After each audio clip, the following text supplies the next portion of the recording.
نبی پاک علیہ السلام نے فرمایا ایک بندہ گنجا تھا، کوئی شے نہیں تھی، سر پہ بال بھی نہیں تھے، رویا کرتا تھا۔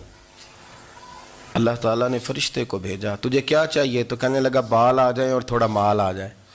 فرشتے نے ہاتھ پھیرا تو بال بھی آ گئے تو بکریاں بھی آ گئیں، لائنیں لگ گئیں، مال ہی مال ہو گئے۔ دوسرے کے پاس گیا، وہ کوڑا تھا، اس کو جا کے کہا کیا چاہیے؟ کہنے لگا شفا ہو جائے اور کچھ اللہ تعالیٰ آسانی کر دے۔ شفا بھی ہو گئی، گائیں بھی دے دی، بھینسیں بھی دے دی، مال ہی مال ہو گئے۔ پھر ایک کے پاس گیا، وہ اندھا تھا، تجھے کیا چاہیے؟ اس نے کہا آنکھیں مل جائیں اور کچھ ساتھ اللہ مال دے دے۔ اونٹ ہی اونٹ ہو گئے۔ جب بڑا نواز دیا تو پھر مالک نے امتحان لینے کا ارادہ کیا۔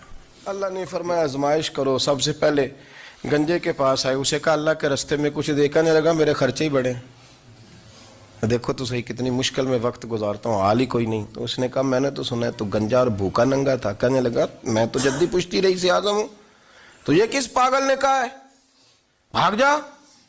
اس نے کہا اچھا جیسے تو تھا ویسے ہی ہو جائے۔ کھیت کھلیان اجڑ گئے، پھر سے گنجا ہو گیا۔ حضور علیہ السلام فرمانے لگے، پھر وہ اس کے پاس گیا جو کوڑا تھا، اسے کہا کچھ دے۔ کہنے لگا خرچے ہی بڑے۔ اس نے کہا میں نے تو سنا تو پہلے کوڑا تھا۔ اس نے کہا جا دوڑ جا، میں تو رئیس اعظم ہوں، دادا بھی پردادا بھی اور ساری نسل ہی۔ اس نے کہا اچھا جیسے تو تھا ویسے ہی ہو جائے۔ پھر وہ گیا اندھے کے پاس اور جا کے کہا اللہ کے نام پہ کچھ دے۔ تو کہنے لگا رب کے نام پہ؟ یہ کھڑے ہیں اونٹ، جتنے تیرے دل کرے لے جا۔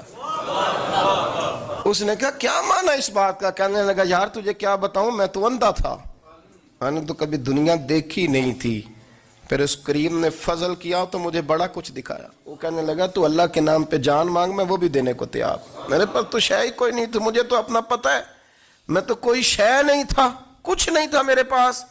یہ تو ان کا کرم ہے کہ رخ ان کا ادھر ہے، اور مختصر سی میری کہانی ہے، یہ جو بھی ہے ان کی مہربانی ہے۔ تو وہ کہنے لگا میں بھی کچھ لینے نہیں آیا تھا، تیری آزمائش ہی کرنے آیا تھا، تیری عزتیں بھی سلامت رہیں گی، تیرا مال بھی سلامت رہے گا، تیری شفا بھی۔ اپنی زندگی میں کبھی بھی اللہ کی بارگاہ سے توجہ ادھر ادھر نہ کریں، چھوڑیں لوگ کیا کر رہے ہیں، دنیا کیا کہہ رہی، کبھی بھی اپنی توجہ دائیں۔ ہمارا یہ مسئلہ بن گیا کہ ہماری سیاست ہے، ہماری دنیا داری ہے، ہم بندوں کو راضی کرنا چاہتے ہیں، ہم دیکھتے ہیں کون کس طرح، اور آپ یقین کریں آپ تھک جائیں گے، بندے راضی نہیں ہوں گے، وہ نہیں راضی ہوتے۔ آپ ان کو منا کے لائیں گے تو ادھر والے نکل جائیں گے، ادھر کو منائیں گے تو ادھر والے نکل جائیں گے۔ اس چکر سے باہر آئیں، اس رب کو راضی کریں جو فرماتا ہے ایمان لانے کے بعد نیک عمل کر، میں لوگوں کے دلوں میں تیری محبت پیدا کر